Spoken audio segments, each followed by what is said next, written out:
Salam, selamat bertemu kembali.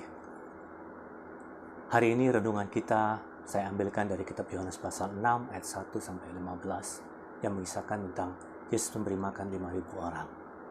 Nah, ketika menghadapi sebuah situasi di mana banyak orang mengikut dia, tapi dia rindu ingin memberi mereka makan karena lihat mereka kasihan, terlantar, lemas, ataupun lapar. Lalu Yesus berkata kepada murid-muridnya, bagaimana kita bisa membeli makanan untuk memberi mereka makan? Yesus langsung masuk di dalam poin di mana pikiran manusia seringkali yang utama adalah duit. Ketika ada sebuah case atau sebuah peristiwa, ada sebuah persoalan, orang biasanya dipikirkannya adalah uang. Masalah ini hanya bisa diselesaikan dengan uang. Tak ada uang, susah. Semua ada uang. Kalau ada uang tuh beres. Kalau nggak ada uang, nggak beres. Yesus langsung masuk dalam pikiran mereka. Dan mereka menjawabnya, dengan uang saat ini, nggak bisa. Dengan uang cuma 200 dinar nggak bisa untuk beli untuk makanan sebanyak ini. Lagi pula ini sudah malam. Jadi saudara, seringkali ketika kita menghadapi sebuah persoalan, yang kita pikirkan selalu uang. Uang adalah solusi. Tidak ada uang, solusi tidak ada. Kita butuh uang. Memang uang diperlukan.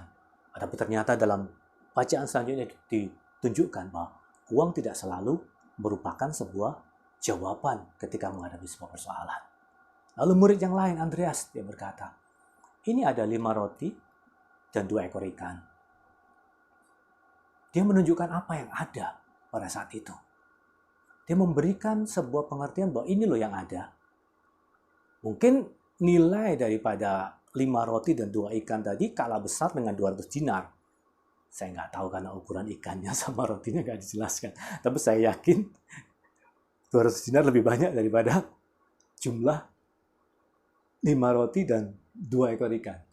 Nah, tetapi Andreas menunjukkan dan tidak disadari bahwa ternyata Tuhan justru memakai hal-hal yang sederhana ini menjadi sebuah jalan keluar.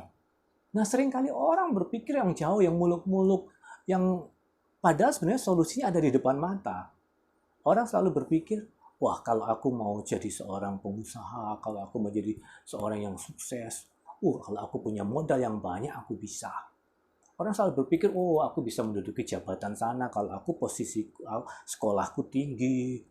Padahal tidak disadari bahwa sebenarnya Tuhan memakai apa yang ada dalam diri kita. Dia memakai apa yang ada pada kita.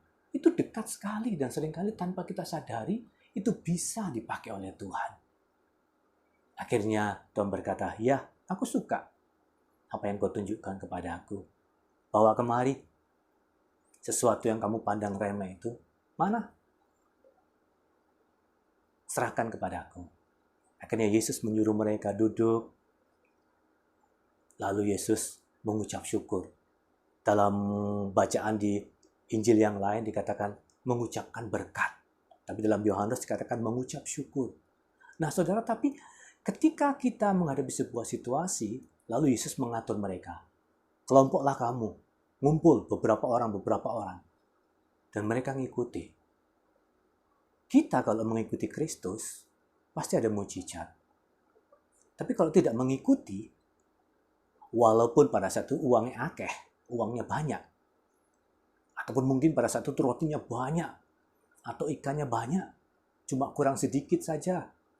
Tapi kalau tidak mengikuti, tidak ada pertolongan. Kita seringkali mau mujizatnya saja, tapi nggak mau mengikuti.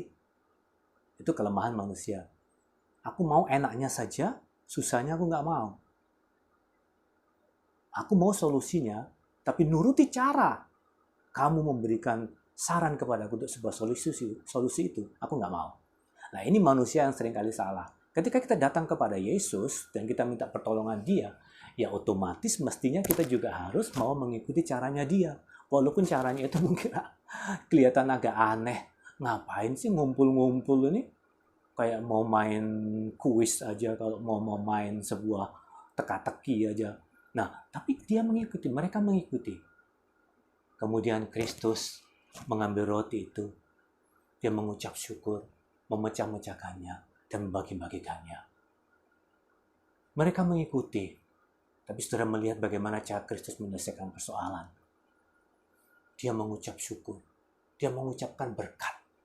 Jadi ketika kita beriman, ketika persoalan itu dialami orang lain, lalu kita ingin menyelesaikan persoalan itu, ada sebuah hal yang perlu kita pikirkan dalam kehidupan kita, bahwa ketika kita berdoa, ataupun kita mengharapkan mujizat terjadi dalam kehidupan kita, mungkin yang ada cuma sedikit dalam kehidupan kita.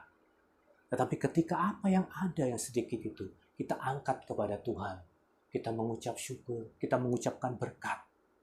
Mungkin berkat itu berkata begini, Tuhan, pekerjaanku memang sederhana, tapi aku berkati pekerjaanku, aku berkati dengan hasil yang ada, kami cukup. Bahkan dengan apa yang ada selama ini tidak mungkin untuk meningkat, aku berkati supaya meningkat. Bahkan di masa yang sulit ataupun ekonomi yang sulit pun, aku memberkati pekerjaanku, aku memberkati warungku, aku memberkati kantorku, aku memberkati suamiku, aku memberkati istriku, aku memberkati anak-anakku. Aku meletakkan semua dalam tangan-Mu, Tuhan. Aku berterima kasih karena Engkau campur tangan dan Engkau mengerti. Dan aku mengharapkan terjadi pelipat gandaan supaya bisa mencukupi dan menjawab setiap persoalan yang ada. Ketika kita mengucap syukur, itu berarti kita beriman bahwa Tuhan itu mendengarkan doa kita. Ketika kita mengucapkan berkat, berarti kita mempercayai bahwa Tuhan yang memberkati kita itu ada mendengarkan doa kita dan campur tangan dalam kehidupan kita. Dan akhirnya ketika Tuhan Yesus mengucap syukur, orang banyak itu diberi makan. Dan mereka semuanya kenyang. Kita semua mau diri kita kenyang. Kita mau diri kita semua puas. Karena itu, nuruti perintah Tuhan. Lalu belajarlah mengucap syukur. Belajarlah mengucapkan berkat. Untuk apa yang ada di tangan saudara. Kecil, sedikit, tidak dipandang orang. Mungkin perbandingan antara persoalan dengan apa yang ada dengan saudara, itu 1:10.000. Tidak cukuplah. Tetapi ketika di tangan Tuhan kita serahkan dengan mengucap syukur, ada berkat. Dan ayat yang lain yang saya mengucap syukur di atasnya disebutkan begini. Tetapi Yesus sebenarnya tahu apa yang hendak diperbuatnya. Ketika kita menghadapi sebuah persoalan, kita gelisah, itu wajar. Namanya manusia nggak mengerti bagaimana solusinya. Tapi bagi Tuhan Yesus kita mengerti. Tuhan Yesus membukakan, Yohanes menyingkapkan, Yesus itu tahu sebenarnya apa yang diperbuatnya. Jadi ketika kita menghadapi sebuah persoalan yang diizinkan datang kepada kita, sampai Alkitab mengatakan bahwa persoalan kamu itu sebenarnya tidak melebihi daripada kekuatan kamu. Karena sebenarnya Tuhan Yesus tahu bahwa bagaimana cara menyelesaikan persoalan yang datang kepada kamu, kepada saya, kepada saudara. Dia sangat tahu. Yang penting bagian kita adalah nuruti perintah Dia. Mungkin kayaknya guyonan, ataupun kayaknya lucu, kayak sebuah tindakan yang kekanak-kanakan. Tetapi ketika kita melakukannya, kita melihat pertolongan Tuhan. Saya mau kita semua mengalami Tuhan. Amin. Saya mau kita semuanya kenyang. Saya mau kita semuanya diselamatkan. Saya mau kita semuanya mendapatkan pertolongan daripada Tuhan. Yang terpenting adalah bersama Yesus. Yang penting ada Yesus di dalamnya. Mengikuti Dia, kita mengucap syukur, kita mempercayai bahwa Dia mendengarkan kita. Apa yang ada pada kita, walaupun sederhana dan sedikit, kita letakkan dalam tangan Dia dengan mempercayai bahwa Dia pemelihara kita dan penjaga kita. Kiranya firman Tuhan yang sebagikan memberkati saudara dalam nama Yesus. Amin.